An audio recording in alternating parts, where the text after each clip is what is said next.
Hello friends, welcome back to my channel. आज की video में हम ह्यूमन रिसोर्स मैनेजमेंट के बारे में कंप्लीट रिवीजन करने वाले हैं। Human resource management (HRM) is a strategic function that deals with acquiring, developing, and maintaining an effective workforce. Over time, HRM has evolved from basic administrative tasks to becoming a key driver of organizational strategy. यानी कि मानव संसाधन प्रबंधन एक रणनीतिक कार्य है जो प्रभावी कार्यबल की प्राप्ति, विकास और रखरखाव से संबंधित है। समय के साथ HRM साधारण प्रशासनिक कार्यों से बढ़कर संगठन की रणनीति का एक महत्वपूर्ण हिस्सा बन गया है। यानी कि पहले ये सिर्फ जो एडमिनिस्ट्रेशन टास्क होते थे, प्रशासनिक कार्य, उनसे रिलेटेड था, पर अब ये स्ट्रैटेजी का भी एक हिस्सा बन गया है। It focus on employee satisfaction, performance and aligning human efforts with company goals. यानी कि क्या करता है, इसका मुख्य उद्देश्य कर्मचारी की संतुष्टि, प्रदर्शन और कंपनी के लक्ष्यों के साथ मानव प्रयासों को जोड़ना है। यानी कि जो हमारे एम्प्लॉय हैं उनका मोटिव भी वही होना चाहिए जो कंपनी का मोटिव है। तो इससे क्या होगा, हम अगर अपने जो हमारे एम्प्लॉयज़ हैं हम उनको वर्क सेटिस्फेक्शन देंगे, वो अच्छी परफॉर्मेंस देंगे, तो इससे क्या होगा, कंपनी को भी लाभ होगा और उन्हें भी अप्रिशिएट किया जाएगा। अब इसके बाद आता है ह्यूमन रिसोर्स मैनेजमेंट का evolution. HRM evolve from traditional personal management focused on employee welfare to a strategic function aligned with organizational goals pre-1940s. In the 1940s and 1970s, it empathized administrative tasks like recruitment, training and industrial relations. यानी कि मानव संसाधन प्रबंधन पारंपरिक कार्मिक प्रबंधन से विकसित होकर संगठनात्मक लक्ष्यों से जुड़ा एक रणनीतिक कार्य बन गया 1940 से पहले। और 1940 से 70 के बीच यह भर्ती, प्रशिक्षण और औद्योगिक संबंध जैसे प्रशासनिक कार्यों पर केंद्रित रहा। From the 1980s onward, HRM transformed into a key organizational function including talent development, performance management and employee engagement. यानी कि 1980 के बाद ये प्रतिभा विकास, प्रदर्शन प्रबंधन और कर्मचारी सहभागिता जैसे कार्यों में बदला गया। यानी कि वो सबसे पहले क्या था, वो सबसे पहले सिर्फ जो हमारे कार्मिक प्रबंधन से रिलेटेड थे उनसे में था, फिर उसके बाद धीरे धीरे वो हमारी स्ट्रैटेजी में ऐड हुआ, स्ट्रैटेजी के बाद वो हमारी रिक्रूटमेंट, प्रशिक्षण वगैरह इन सब में इंक्लूड हुआ, और अब वो प्रतिभा विकास, प्रदर्शन प्रबंधन और कर्मचारी सहभागिता जैसे कार्यों तक विकसित हो चुका है। अब इसके बाद HRM का स्कोप क्या है, अब इसके अंतर्गत आता है रिक्रूटमेंट यानी कि भर्ती, ट्रेनिंग यानी कि प्रशिक्षण, अप्रेजल यानी कि हम कार्य का, जो हमारे एम्प्लॉय उनके कार्य का मूल्यांकन किस प्रकार करते हैं, कंपनसेशन यानी कि क्षतिपूर्ति, और इंडस्ट्रियल रिलेशंस यानी कि औद्योगिक संबंधों तक विस्तार। यानी कि जो भी ह्यूमन मानव से रिलेटेड फैक्टर्स हैं वो सभी ह्यूमन रिसोर्स मैनेजमेंट के स्कोप यानी कि क्षेत्र के अंतर्गत आते हैं। अब इसके बाद इसके फंक्शंस क्या है, हम क्या करते हैं इसमें, प्लानिंग करते हैं, योजना बनाते हैं, स्टाफिंग करते हैं, फिर developing, compensating, maintaining and controlling. यानी कि हम क्या करते हैं, अपनी स्टाफ मैनेजमेंट के लिए हम अपनी योजना बनाते हैं, फिर स्टाफिंग करते हैं, फिर अपने एम्प्लॉयज़ का विकास करते हैं, कंपनसेट करते हैं, क्षतिपूर्ति देते हैं अगर जहाँ पे आवश्यकता हो, उनको मेंटेन करके रखते हैं और नियंत्रण भी करते हैं आवश्यकता के अनुसार। अब इसकी इंपॉर्टेंस क्या है, ये क्या करता है, दक्षता को बढ़ाता है, उनकी इनहेंस एफिशिएंसी, प्रोडक्टिविटी बढ़ा देता है यानी कि उत्पादकता बढ़ाता है, मोटिवेट करता है एम्प्लॉयज़ को, और ऑर्गेनाइजेशनल सक्सेस। जब पूरे ही हमारे कंट्रोल में होगा सब कुछ तो हमारी ऑर्गेनाइजेशन भी सक्सेसफुली वर्क कर पाएगी। अब इसके बाद आती है ह्यूमन रिसोर्स प्लानिंग यानी कि मानव संसाधन योजना।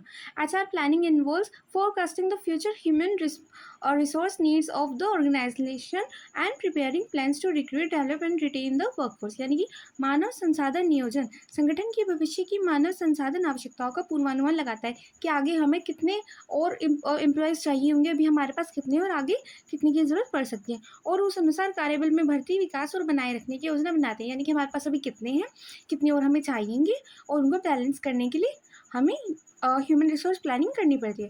It ensures that the right number of people with the right skills are available when needed. यानी कि यह सुनिश्चित करता है कि आवश्यक समय पर सही संख्या में और योग्य लोग उपलब्ध हो, यानी कि जितने हमें लोग चाहिए उतने ही हो, और उनके अंदर वो क्वालिटी हो जो हमें चाहिए। अब इसके बाद इसके स्टेप्स आते हैं।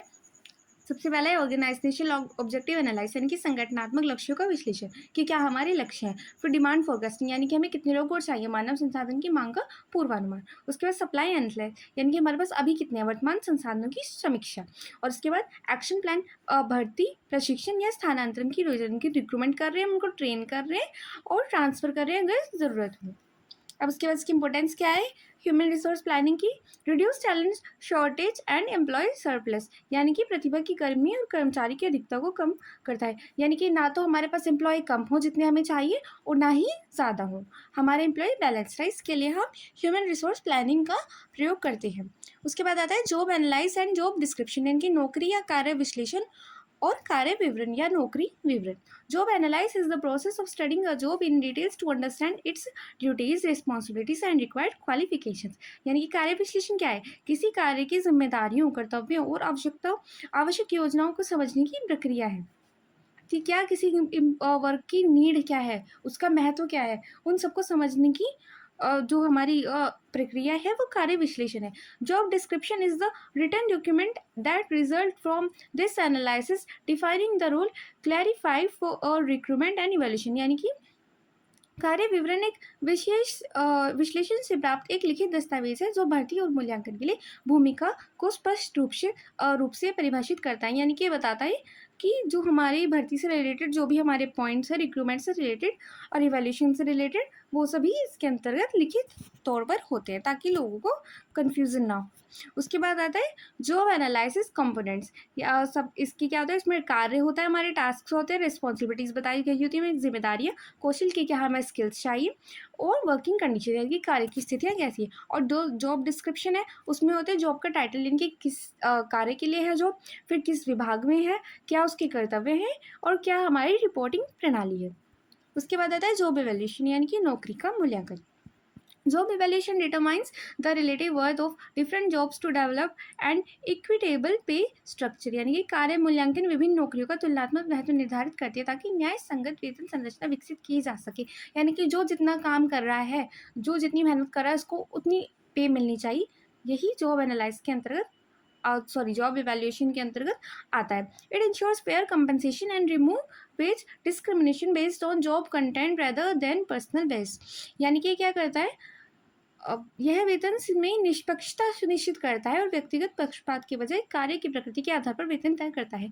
यानी कि हम पर्सनली किसी को एक्स्ट्रा पे नहीं कर रहे हैं, जितने काम किया है उस अकॉर्डिंग उनको पेमेंट की जा रही है। अब इसके मेथड्स क्या है, रैंकिंग मेथड, यानी कि हम लोगों को रैंक के थ्रू पर क्रम निर्धारित कर रहे हैं। उसके बाद क्लासिफिकेशन, यानी कि श्रेणी में विभाजित कर रहे हैं, कौन अच्छा काम कर रहा है, कौन अच्छा काम नहीं कर रहा है। उसके बाद पॉइंट मेथड कि हम उनको उनके कार्यों के अकॉर्डिंग पॉइंट दे रहे हैं। और फैक्टर मेथड, यानी कि विभिन्न कारक की हम तुलना कर रहे हैं, उस अकॉर्डिंग उनके पॉइंट दिए जा रहे हैं और फिर उनको कैलकुलेट किया जा रहा है, उस अकॉर्डिंग उनको कंपनसेट किया जा रहा है। और उसके बाद इसके बेनिफिट्स क्या है, promotes fairness, controls labour cost and support legal complaints, यानी कि निष्पक्षता को बढ़ावा देता है क्योंकि सबको उसके अकॉर्डिंग पेमेंट मिल रही है जितना काम किया। श्रम लागत नियंत्रित करता है क्योंकि किसी को भी हम एक्स्ट्रा पे नहीं करे, जितना काम किया उतनी पेमेंट। और सपोर्ट लीगल कंप्लेंट्स, यानी कि कानूनी अनुपालन सुनिश्चित करता है क्योंकि अगर आप जितना काम कर रहे हैं आपको उतना लीगली पैसे मिलने चाहिए, ये लीगल है और इस अकॉर्डिंग ये हमारे लीगल कंप्लेंट्स को भी सपोर्ट्स कर रहा है, कंप्लेंट्स को भी। रिक्रूटमेंट एंड सिलेक्शन, यानी कि भर्ती एवं चयन। Recruitment involves attracting qualified candidates while selection is about choosing the most suitable ones through assessment, यानी कि क्या करें, भर्ती में योग्य उम्मीदवारों को आकर्षित करना शामिल है कि जो भी योग्य हैं वो हमारे पास अपॉइंटमेंट लेटर अपना भेजें, जबकि चयन में हम उन सब में से जो भी बेस्ट है उसको चूज कर रहे हैं। Organizational it ensures organizational need are met with the right talent, यानी कि क्या इंश्योर करता है कि संगठन की आवश्यकताओं को सही प्रतिभा से पूरा किया जा सके। यानी कि हम क्या करें, हमने अपनी सबसे पहले क्या करी है, भर्तियाँ निकाल दी कि आप एप्लीकेशन दीजिए अगर आप इस चीज़ में क्वालिफिकेशन रखते हैं और अगर आप उसमें क्वालिफाइड हैं, हमारे पास बहुत सारी आती हैं, हम उनमें से चूज़ करते हैं कि किसका हमें प्रपोजल बेस्ट लगा, फिर उनका इंटरव्यू होगा, फिर हम उनको चूज़ करेंगे जो हमारी ऑर्गेनाइजेशन के लिए राइट टैलेंट होंगे, यानी कि सबसे अच्छा वर्क कर सकते हैं हमारी अकॉर्डिंग। अब इसके बाद रिक्रूटमेंट के सोर्स क्या है, इंटरनल सोर्स यानी कि आंतरिक, जो हमारी कंपनी के हम अंदर से किसी व्यक्ति को जैसे हम प्रमोट कर रहे हैं या फिर किसी से हम रेफरल ले रहे हैं या फिर हमने किसी और डिपार्टमेंट के पर्सन को किसी और डिपार्टमेंट में भेज दिया है, ये सब हमारे इंटरनल और एक्सटर्नल, यानी कि जो हम एडवर्टाइजमेंट और एजेंसीज इनके थ्रू लोगों को रिक्रूट कर रहे हैं, यानी कि भर्ती कर रहे हैं। अब इसका प्रोसेस क्या है, सबसे पहले क्या करें, हमारे पास एप्लीकेशन आएंगी, हम उसमें से स्क्रीनिंग करेंगे, यानी कि अपनी बेस्ट एप्लीकेशन ढूंढेंगे, फिर उसके बाद हम उनका परीक्षण करेंगे, उन लोगों का फिर हम इंटरव्यू लेंगे और उसके बाद उनको अपॉइंटमेंट लेटर उनका भेज दिया जाएगा, यानी कि प्रस्ताव और नियुक्ति, यानी कि हम उनको ऑफर करेंगे कि आपको जॉब मिल रही है और उनको अपॉइंट कर देंगे। अब इसके बाद आता है प्लेसमेंट एंड इंडक्शन। अब प्लेसमेंट एंड इंडक्शन क्या है? Placement refers to assigning the selected candidate to a specific job role, यानी कि कार्य पर नियुक्ति का अर्थ है चयनित व्यक्ति को उपयुक्त पद पर नियुक्त करना, यानी कि जिस चीज़ के लिए आपको चूज किया गया है आपको उस पद पर नियुक्त किया जा चुका है। Induction and orientation is the process of familiarizing the new employees with the organizational rule, policies and team, यानी कि हम क्या करें, जो हमारा न्यू एम्प्लॉयर है उनको बता रहे हैं, हम अपनी कंपनी के बारे में उनको बता रहे हैं और कंपनी को उनके बारे में बता रहे हैं। परिचय प्रक्रिया में कर्मचारी को कंपनी के नियमों, नीति और कार्य संस्कृति से परिचित कराया जाता है, यानी कि आपको कैसे काम करना है वो ओरिएंटेशन के अंतर्गत या इंडक्शन के अंतर्गत कराया जाता है। अब प्लेसमेंट के ऑब्जेक्टिव्स क्या है? Right person in right job, यानी कि सही व्यक्ति सही कार्य पर हो, यही इसका गोल है, जो मेन ऑब्जेक्टिव है, यानी कि उद्देश्य। अब इसकी इंडक्शन की एक्टिविटीज़ क्या है? कंपनी टूर, यानी कि कंपनी का भ्रमण करके आप उनको बता सकते हैं। इंट्रोडक्शन टू टीम, यानी कि जो उनकी टीम है जहाँ पे वो कार्य करने वाले हैं, आप उनसे उनका परिचय करा सकते हैं। पॉलिसी ओवरव्यू, आप उनकी नीतियों की जो लिस्ट है जहाँ पे रूल्स रेगुलेशंस लिखे हैं आप उनको वो बता सकते हैं। एंड कोड ऑफ कंडक्ट, यानी कि आचार संहिता का परिचय कि यहाँ पे क्या रूल्स है, आपको किस तरह से बिहेव करना है, आप वो सब उनको बता सकते हैं। ट्रेनिंग एंड डेवलपमेंट, प्रशिक्षण एवं विकास। Training improves current job performance by enhancing skills, यानी कि ट्रेनिंग क्या करती है? प्रशिक्षण वर्तमान कार्य प्रदर्शन को सुधारने के लिए कौशल बढ़ाता है, यानी कि आप जो ऑलरेडी काम कर रहे हैं आप उसको और बेटर कर पाएँ, ये ट्रेनिंग के थ्रू सिखाया जाता है। Development is a border concept aimed at long term growth, preparing employ for future responsibilities. और विकास क्या है? विकास एक दीर्घकालीन प्रक्रिया, यानी कि ट्रेनिंग एक शॉर्ट टर्म के लिए हो सकती है, पर जो विकास है वो एक दीर्घकालीन प्रक्रिया है जो कर्मचारियों को भविष्य की जिम्मेदारियों के लिए तैयार करती है, यानी कि आप फुल्ली डेवलप हैं कि अगर भविष्य में कोई स्थिति आ रही है जिसमें आपको टैलेंट दिखाना पड़ेगा अपना, तो आप उसके लिए पूरी तरह से ट्रेंड होंगे। अब टाइप्स ऑफ ट्रेनिंग क्या है? ऑन द जॉब ट्रेनिंग, यानी कि आपको कार्यस्थल पर ही प्रशिक्षण दिया जा रहा है जहाँ पर आप काम करें। ऑफ द जॉब ट्रेनिंग, आपको अलग से बाहर भेजा जा रहा है कि आप यहाँ पर सीख कर आइए। उसके बाद टेक्निकल, यानी कि तकनीकी कौशल, जो आप जैसे सॉफ्टवेयर वगैरह के थ्रू मशीनरी वगैरह की आपकी जो टेक्निकल स्किल्स हैं। और सॉफ्ट स्किल्स, यानी कि संवाद और नेतृत्व कौशल, ये सब आपकी ट्रेनिंग के टाइप्स हैं। अब उसके बाद आता है हमारी इंपॉर्टेंस, यानी कि ट्रेनिंग और डेवलपमेंट की इंपॉर्टेंस क्या है, यानी कि महत्व क्या है। रिड्यूस एफर्ट्स, त्रुटियों को कम एरर्स, रिड्यूस एरर्स, त्रुटियों को कम करता है, यानी कि अगर आप ट्रेंड होंगे तो आप गलतियाँ कम करेंगे। इंक्रीज प्रोडक्टिविटी, अगर आपको कोई चीज़ अच्छी से आती है तो आप उत्पादकता उससे ज़्यादा कर पाएंगे। एंड बिल्ड कॉन्फिडेंस, अगर आपको कोई चीज़ आती है तो आपके अंदर आत्मविश्वास भी बना रहेगा। अब इसके बाद आता है कंपनसेशन मैनेजमेंट, मुआवजा प्रबंधन। This involve formulating and managing systems to pay employees for their work, यानी कि क्या करता है? यह कर्मचारियों को उनके कार्य के लिए भुगतान करने की प्रणाली का निर्माण और प्रबंध करने की प्रक्रिया है, यानी कि आपको किस तरह से पे किया जाएगा एज अ एम्प्लॉय, ये हमारी कंपनसेशन मैनेजमेंट के अंतर्गत आता है। It includes wages, salaries, incentive and benefit, ensuring fairness and motivation, यानी कि इसमें वेतन, प्रोत्साहन और लाभ शामिल होते हैं जो निष्पक्षता और प्रेरणा सुनिश्चित करते हैं, यानी कि आपको आपके वर्क के अकॉर्डिंग पूरे पैसे मिले, आपके अंदर प्रोत्साहन आएगा उससे और आपको प्रॉफिट भी इसी के अंतर्गत दिया जाएगा। अब इसके एलिमेंट्स क्या है? बेसिक सैलरी, यानी कि मूल वेतन इसके अंतर्गत आता है। इंसेंटिव, यानी कि जो आपको अलग से पैसे मिल रहे हैं किसी विशेष कार्य के लिए। प्रोत्साहन, बोनस, और उसके बाद आते हैं फ्रिंज बेनिफिट, यानी कि अन्य लाभ जैसे आपको मिले, जैसे बीमा, चिकित्सा, इन सब के आपको इंश्योरेंस टाइप जो भी मिल रहे हैं वो सब आपके फ्रिंज बेनिफिट के अंतर्गत आते हैं।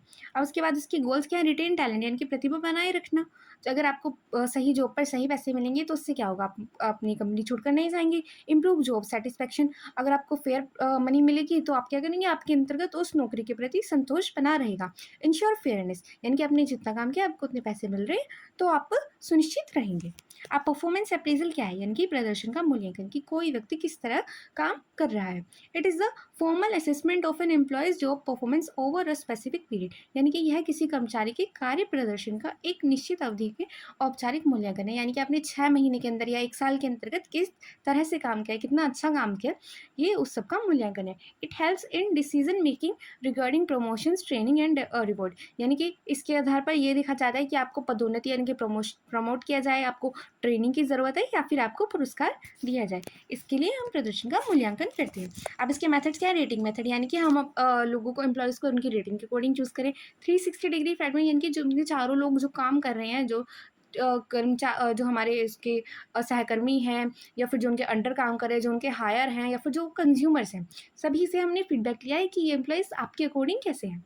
उसके बाद हम मैनेजमेंट बाय ऑब्जेक्टिव्स, यानी कि आप अपने उद्देश्यों को किस तरह से पूरा कर रहे हैं, और चेकलिस्ट, यानी कि आपने कितने कार्य कर लिए या आप कितना अच्छा कार्य करें, वो इन सब का मूल्यांकन किया जाता है। ये सब इनकी विधियाँ हैं। उसके बाद इसके यूजेस क्या है?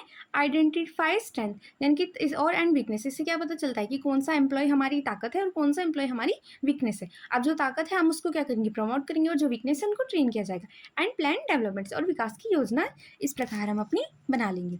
उसके बाद आते हैं ह्यूमन रिसोर्स ऑर्गेनाइजेशन, यानी कि मानव संसाधन संगठन। It refers to the structure within which HR task are divided, coordinated and managed, यानी कि यह उस संरचना को दर्शाता है जिसमें HR कार्यों का, यानी कि ह्यूमन रिसोर्स मानव संसाधन कार्यों का विभाजन, समन्वय और प्रबंध किया जाता है। और well structured HR department ensures efficiency, accountability and smooth communication. एक अच्छी तरह से संरचित HR विभाग कार्यकुशलता, जवाबदेही और सहज संचार को सुनिश्चित करता है। अब इसके स्ट्रक्चर क्या होते हैं? सेंट्रलाइज, यानी कि सभी निर्णय मुख्यालय द्वारा लिए जाएं। उसके बाद होते हैं डिसेंट्रलाइज, यानी कि हर निर्णय शाखा द्वारा लिया जा रहा है, जो शाखा के हेड है। और मैट्रिक्स, यानी कि दोहरी रिपोर्टिंग प्रणाली, यानी कि नीचे से ऊपर की ओर और ऊपर से नीचे की ओर दोनों तरफ प्रवाह हो रहा है। अब इसके बेनिफिट्स क्या है? क्लैरिटी इन रोल्स, अगर आपको पता होगा कि भाई आपके हायर कौन है, तो आपको अपनी भूमिका में स्पष्टता रहेगी। बेटर कोऑर्डिनेशन बन पाएगा, क्योंकि सभी का विभाग के अकॉर्डिंग उनके कार्य निश्चित होंगे। फास्टर डिसीजन मेकिंग, क्योंकि आपको आपका जो डिसीजन है वो आपके विभाग के हायर वन को लेना है, या फिर क्लियर होगा कि किसको डिसीजन लेना है किस कार्य के लिए, तो इससे तेज निर्णय प्रक्रिया होगी। आई होप आपको आज का वीडियो अच्छा लगा हो। अगर आपको इन टॉपिक्स पर डिटेल वीडियो चाहिए तो मैंने ऑलरेडी अपनी प्लेलिस्ट में डाली हुई है, आप वहाँ जाकर देख सकते हैं। Thank you for watching.